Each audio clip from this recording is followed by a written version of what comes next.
Hello and welcome to this video, which will be dedicated to the first ever interception of a cargo ship from the Russian Phantom Fleet by France.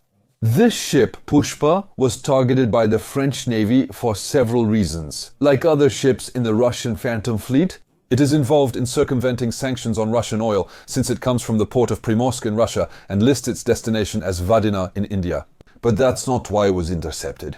Because in reality, it is suspected of having served as a deployment platform for the drones that flew over Denmark and forced the closure of several airports between September 21 and 25. His behavior was seen as suspicious because he avoided standard maritime routes and went closer to the Danish coast. But an oil tanker costs almost $100,000 a day. Typically, they don't waste time, slow down or take detours, they move straight ahead. Then, as he continued his journey to the English Channel, he contacted Kostjeborg, and the ship provided documents that are contradictory. These are apparently unknown elements given to me directly by friends still working in the field. Specifically, 2 documents came from the Comoros and 2 from Benin. The ship would add them to its automatic identification system, the boat transponder. He listed them as Pushpa, though days before it was called the Boracay. That means it changed its name during his journey. This is a common method used to try to hide the ships employed by this Russian ghost fleet.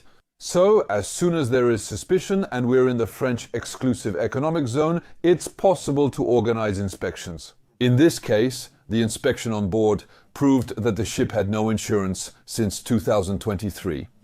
And there have already been previous cases like this. These poorly maintained Russian ships that ignore regulations have caused multiple oil spills. Also, the displayed flag is Beninese. But the Ministry of Foreign Affairs, in collaboration with the Maritime Prefecture, asked Benin. Benin confirmed the boat wasn't in its national fleet, and so we have an identity theft for this ship. According to the United Nations Convention on the Law of the Sea, a ship violating navigation rules may be diverted to an anchorage point. That's why it's now off Saint-Nazaire's coast for thorough inspections. 2 crew members remain in police custody after their detention was extended and equipment was reportedly found on board. Maybe it's listening equipment, like what was found on the Russian cargo ship Eagle S, intercepted by Finland a few months ago. On board, they discovered listening devices, possibly equipment linked to the drones that were launched. In any case, there are members of the French forces on board this ship. So then, the question is, what are the consequences of this French decision? Last night I was with General Yakovlev on the LCI set so you could see. Nathan, and what are the next steps with this decision making? What do you think is happening now? Can we call this an escalation, General, even if it's controlled? Yes, I think so. I think that we, collectively, Europe, are starting this. And I note that it's without the Americans, it's us, the Europeans ourselves. We're raising our voices. And I think it's actually a good thing to do. It was about time, you could say. And it's up to us to put pressure on Putin, actually. So, about the term escalation, I think it's accurate, but in reality it's catching up. The Russians keep escalating, drawing in more countries and attacking from greater distances. They're violating our airspace, they're cutting our cables, they're organizing attacks on our soil. We hardly even let ourselves intercept illegal boats at our borders, so for me, it's actually about rebalancing. And the day we're on par with Russian aggressiveness, that's when the Russians will be forced to back down. Exactly, that's the goal. We must stop letting them continue. What can we say about the ship? Let's look at the movement map. First, the state. I don't know what you'll think about the ship as it appears here. And about how it may have been used, since we'll see later that obviously it could have served as a sort of starting base. Drones that attacked, or one of the drones that attacked in Denmark. Or that may have flown over Denmark. Now, to prove that if they did, well, we'll see. For now, we can search the boat, review the forensics, including everything he did on board and on his computer. Now, the boat itself apparently is an old wreck he has. And that's also another reason for the interception. Most of the boats in the Ghost Fleet are actually boats that don't pass the technical inspection. And so some of them are potential oil spills waiting to happen. So in this practice, in this use of older rust buckets with crews that are thrown together, sometimes not really ready to face rough seas, in the end, they put us at risk. It's not necessarily part of Russia's deliberate escalation, but it's more like, we don't give a damn. If there's an oil spill, it's their problem. So there's that. We understand that none of this is very environmentally friendly. Many of these ships also act as espionage platforms, making espionage a key activity. Which is completely illegal since a civilian ship must be 100% civilian. We now have espionage ships like the Dupuis de l'Homme. We allowed ourselves to go off the coast of China and spy on them very openly because that's legal, but we say we are espionage, we are watching you, a civilian ship, that's illegal.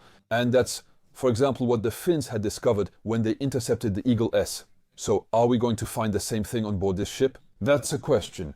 But also their abnormal attitude and trajectory. We also shouldn't forget that Russia is militarizing civilian infrastructure.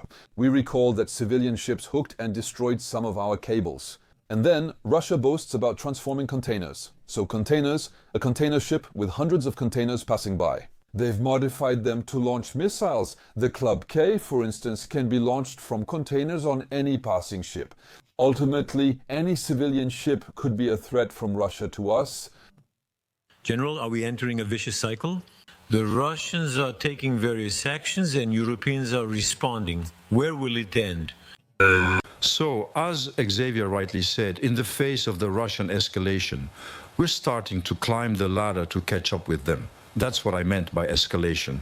Earlier, we haven't yet looked at it from the top to the bottom of the ladder by saying, now it's up to you to decide what you're going to do. But anything we can do to complicate their work, obviously, that's rather good for us. These ships, for example, have been banned from our ports since then. I can't recall which round of sanctions. They've lost access to European and British ports, and those places enforce the same sanctions. So who can take them? Go further. I remind you that yesterday on this set you said that we could carry out actions where squadrons fly towards Kaliningrad, which is a Russian base. And at the last moment, they turn away to scare them. Of course, that's just barely short of direct confrontation. Yes, in this case, we would copy the Chinese. So that's what I call the Chinese attack. You see, there are Chinese noodles and there's the Chinese-style attack. In fact, How delighted I see Xavier Teitelman looking at you with a very pleased expression. It seems to be exactly the strategy he approves of. Of course, but if we keep just receiving and never take action or measures ourselves to realign against Russian aggression, and yes, they not only. Here, the general is simply talking about getting close to their borders and showing them that we're present. We're not talking about violating their borders like they do. Just proving we're there has consequences. It already means that the Russians are forced to withdraw some of the planes they have on the Ukrainian front to put them under protection. So even just doing that, being present, also reduces the pressure on Ukraine. And all of that obviously is good news. We're in a dizzying moment as friction increases between Russia and Europeans, especially Russia and France. Soon we'll hear the President of the Republic's statements, which are very aggressive toward Russia. So obviously on Russian television, it's the opposite, a flood of rather harsh remarks. First, look at the map to see this ship's route. These ships, of course, make the rounds. From Europe, in one direction and then the other, a large part of Europe is involved. Just look at the map to see. He left from this city near the Baltic and he went down all the way there, that is later, up to the open sea near Saint-Lazare.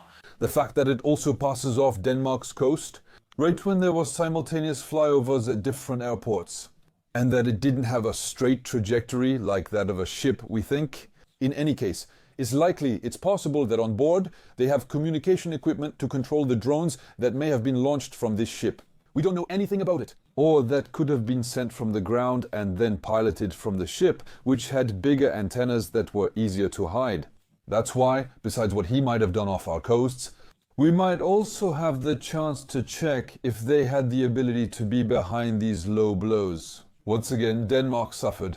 The French investigation openly interests the Danes. There are 3 boats like that, which they have. Yeah, well, at least there's one that now we're on it, we're inside it. Who wins in this standoff? Well, since we're not doing anything except trying to stop them from attacking us, they're the ones who are winning, since once again they're the ones initiating the aggression in this war, once again, which we call hybrid warfare, which is a misnomer. Still, they're the only ones acting here. General? Yes, then.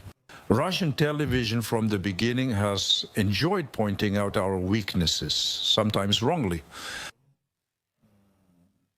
Despite everything, I'm quite happy as a Frenchman that France stands out a bit, that's all. Does that make you Happy today? I noticed when I got here, It annoys them. General Jacob Leffier was grumpy and said nothing is happening, etc.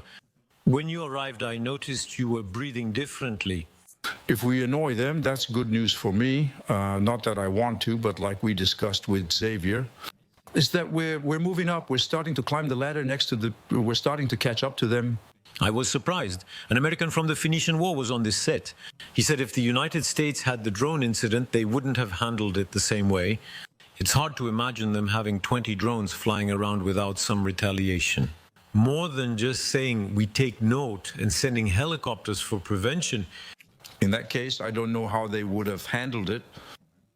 In this case, if those drones were confirmed to be Russian, they would have very clearly launched 400 Tomahawks. Give Ukrainians what they need to destroy the drone factories. That should have been the American retaliation we missed. Some origins are uncertain indeed, but in the case of Poland, for example, they don't come from planet Mars, so Poland, it was something completely different. There, we know they're drones. We know which drones they are. We know where they were made, so there's no debate. So in the end, even if the guys say, oops, we lost them on your side, they're at fault. They can't claim non-attribution, like saying it's not me, I don't know anything. Now, if drones and Americans were over New York, would they have shot like that? I'm not sure. Times have changed. Now here Emmanuel Macron, President of the Republic.